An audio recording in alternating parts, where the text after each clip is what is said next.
See, there is a need to avoid talking big of even your failures. When we say, oh, I failed so miserably, we are trying to turn our failures into something grand. Your efforts are petty, even your failures are petty, so forget them.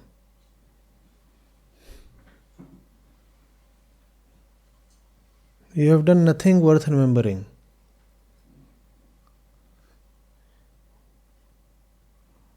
What you rather need is some honesty. That would turn your effort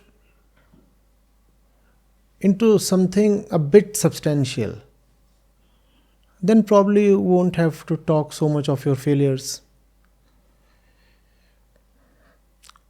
What is happening is this: I hardly put any effort into this. Hardly any effort. No effort has gone into this. And then I fail. And then I sing aloud of my failures. 1 hour of effort went into this, and 23 hours went into singing the melancholy song of my failure. Be honest, put more effort into this. Then you won't have to sing so much of your failures. And remember that petty work begets petty failures.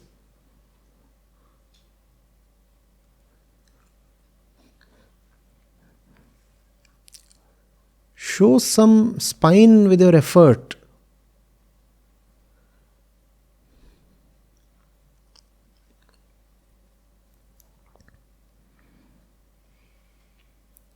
Don't succumb to the smallest temptation.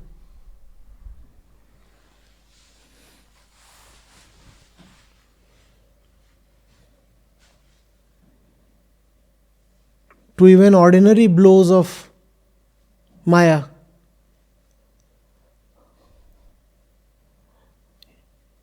Any small wave comes and sweeps you away.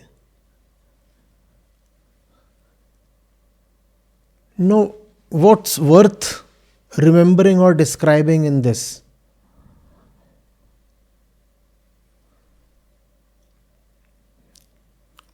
Show some spine, some gallantry, some resistance, and then the discussion can even commence.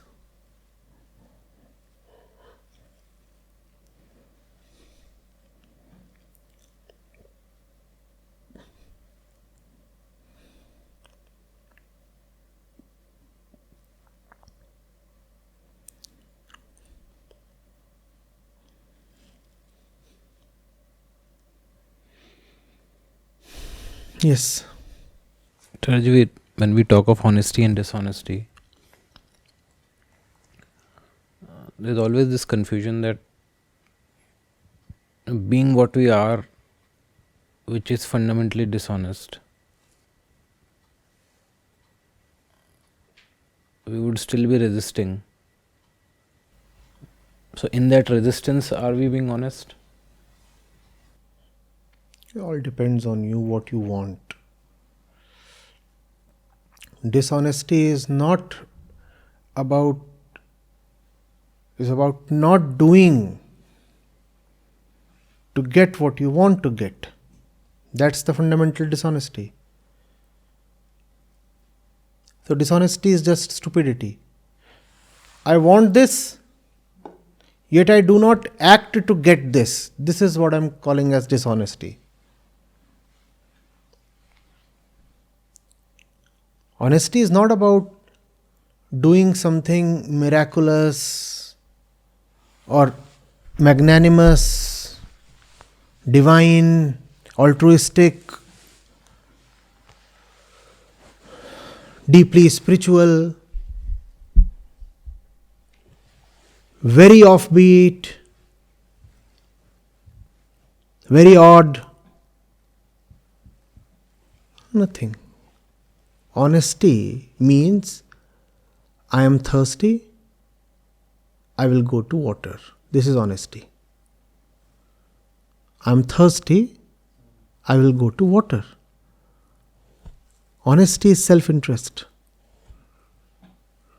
Honesty is common sense. And this honesty, when practiced, is freedom, illumination, and what you can call as enlightenment.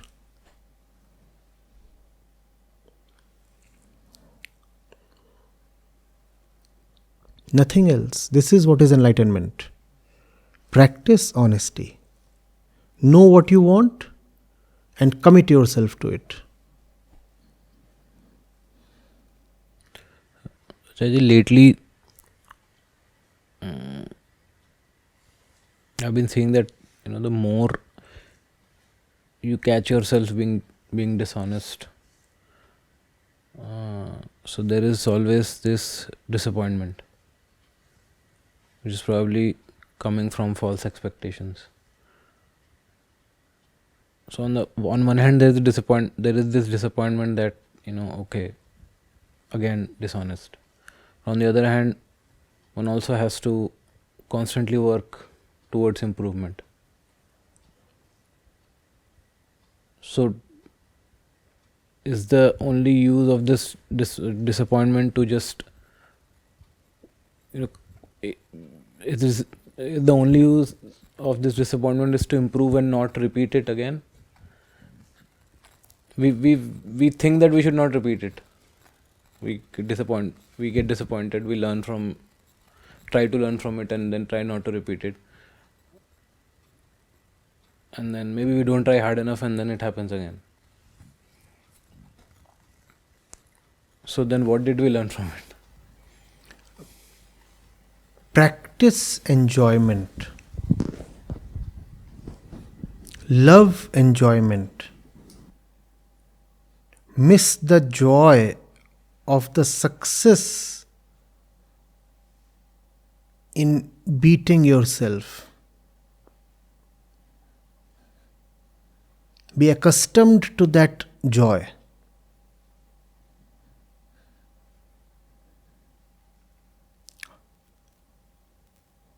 Love it so much that you miss it when you don't get it. The joy of succeeding against yourself. The joy of excelling beyond yourself. Fall in love with that joy.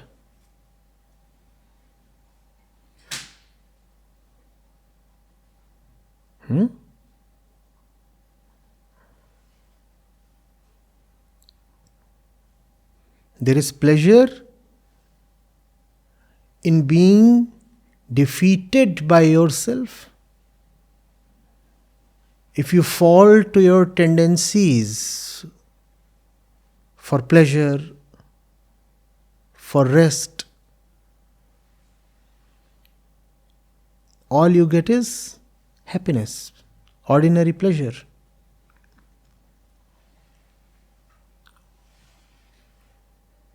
When you lose to yourself, there is just pleasure. When you beat yourself, there is joy. Practice joy.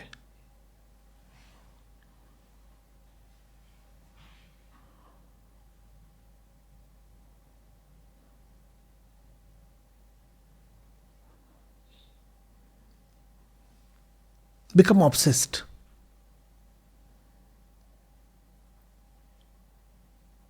I'll go to the extent of saying become addicted.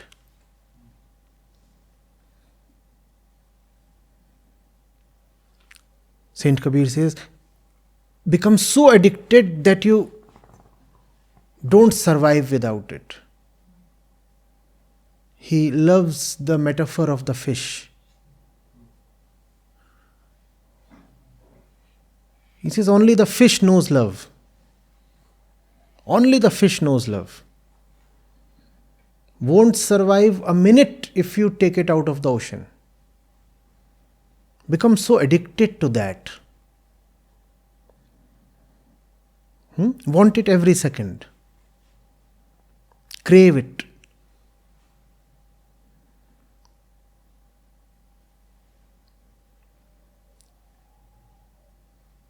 Miss it badly.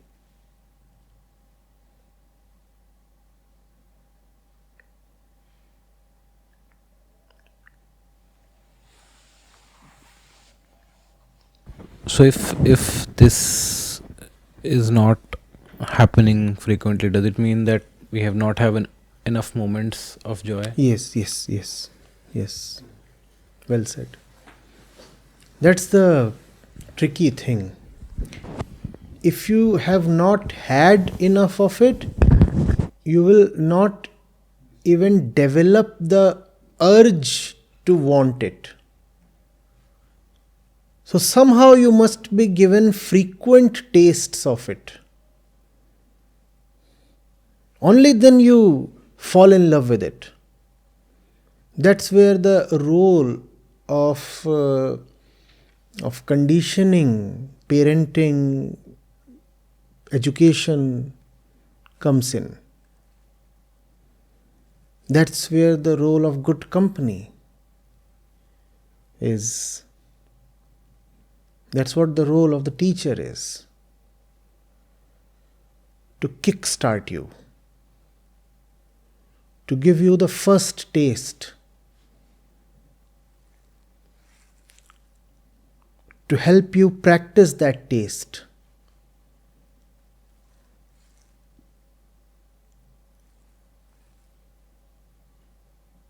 To create an ecosystem in which you can fall in love. Somehow. Anyhow.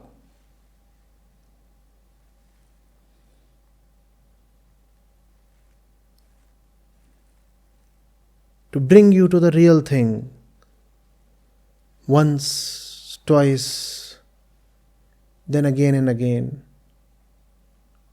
Till you start saying, I want it, I love it. Initially you won't. Initially you have to be dragged to that. Many times.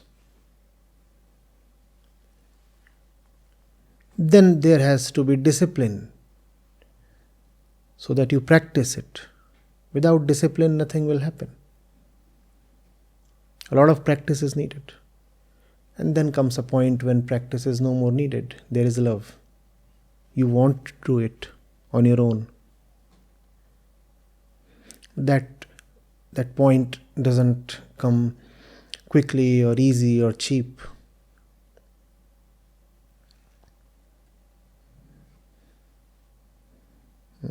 Effort is involved. Grace is involved. Discipline is needed.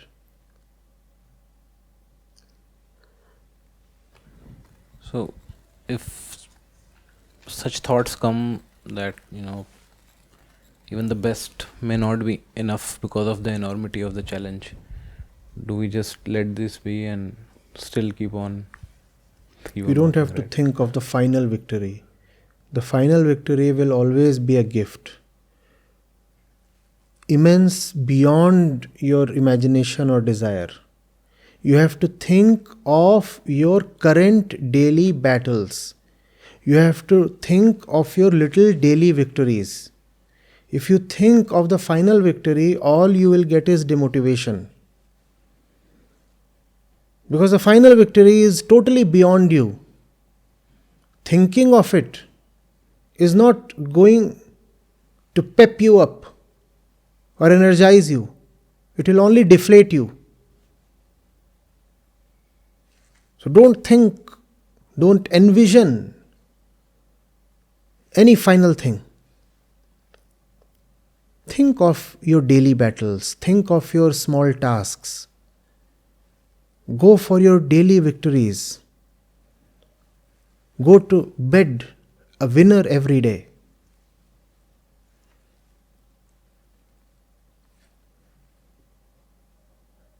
That's plausible, is it not? To not to sleep without having won the little battles. Huh? Zero in on the battles you need to win right in the morning. Just 3 for today. Fine. Just 3 for today. Just 1 for today. Even that is fine. But then don't retire without victory. Practice being a winner. Practice beating yourself every day. Defeat, I repeat, is an ugly habit. Somehow, a lot of us seem to have developed it.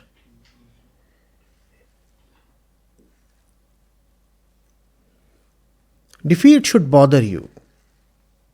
Defeat should hurt. Which defeat am I talking of? Defeat against yourself.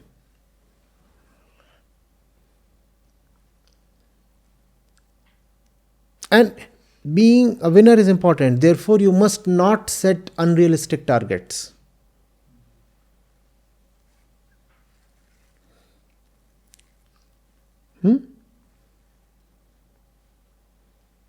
Be a little biased towards victory. So set targets that are achievable. And then ensure that you don't miss them. Otherwise, missing becomes a habit. Win small, but win daily.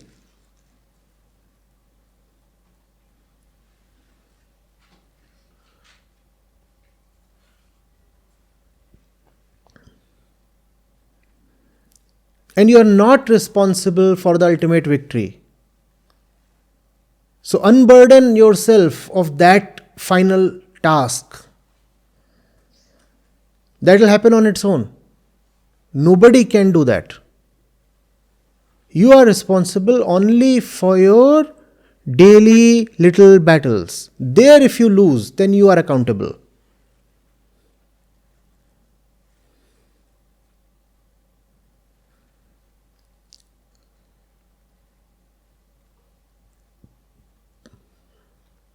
Is that clear?